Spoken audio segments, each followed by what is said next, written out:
Allahu Akbar, Allahu Akbar.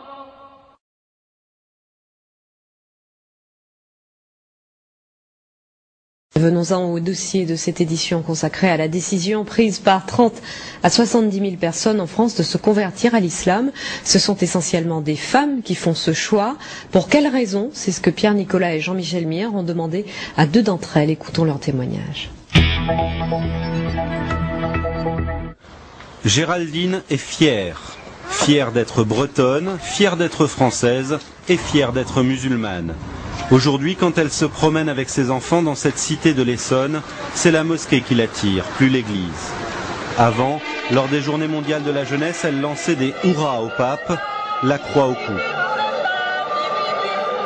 Pied de nez au Vatican, c'est le 15 août dernier, jour de l'Assomption, qu'elle a finalement choisi d'embrasser l'islam. Elle n'a eu qu'une phrase à prononcer. La ilaha illallah wa Muhammad Rasoul Allah. Excusez-moi pour l'arabe, encore un peu de mal. Il n'y a qu'un seul Dieu et Muhammad est son prophète. Son sens de l'orientation, elle en rigole, est aussi approximatif que son arabe, mais elle s'applique. Et là je suis évidemment inversée. Donc, cette boussole spéciale indique la Mecque. Donc il faut suivre cette direction-là pour la prière.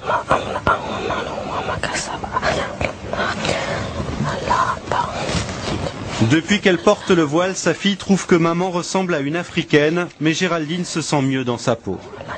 Avant ma conversion, elle me prenait plus pour une femme française facile, etc. On va dire vraiment quelqu'un qu'on va draguer et c'est tout. Depuis que j'ai le voile et que je suis musulmane, je suis une femme qu'on respecte et une sœur. Géraldine l'avoue, elle a besoin de règles et l'islam lui en donne. Par exemple, elle ne touche plus aux bouteilles sur son frigo. Un regret ?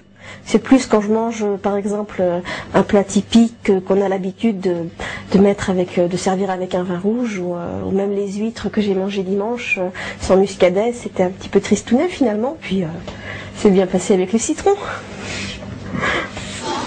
La conversion de Valérie est plus ancienne. Élève brillante, doctorante, elle a franchi le pas il y a 2 ans. On ne peut pas dire que ses parents ont mal réagi, mais ce n'était pas non plus le fol enthousiasme dans sa famille. Je dirais pas que ça les a intéressés. C'est-à-dire que je pense pas qu'il y ait une personne dans ma famille qui ait lu un livre sur l'islam depuis ma conversion. Ou qui ait fait une quelconque recherche. C'est plutôt arrête de nous saouler avec ça.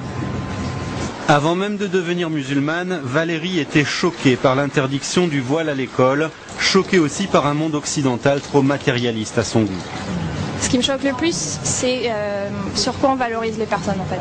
C'est bien si on est compétitif sur le marché, même si on est un peu requin, un peu filou, arnaqueur, c'est pas grave, si on est compétitif, si on sait se vendre, tout est une question de commerce, il n'y a plus que ça. Quand l'occasion se présentera, Valérie épousera un musulman. Le Coran, de toute façon, ne lui laisse guère le choix. S'ils ont des enfants ensemble, elle les éduquera selon les valeurs de l'islam, libre à eux de choisir leur religion quand ils seront majeurs.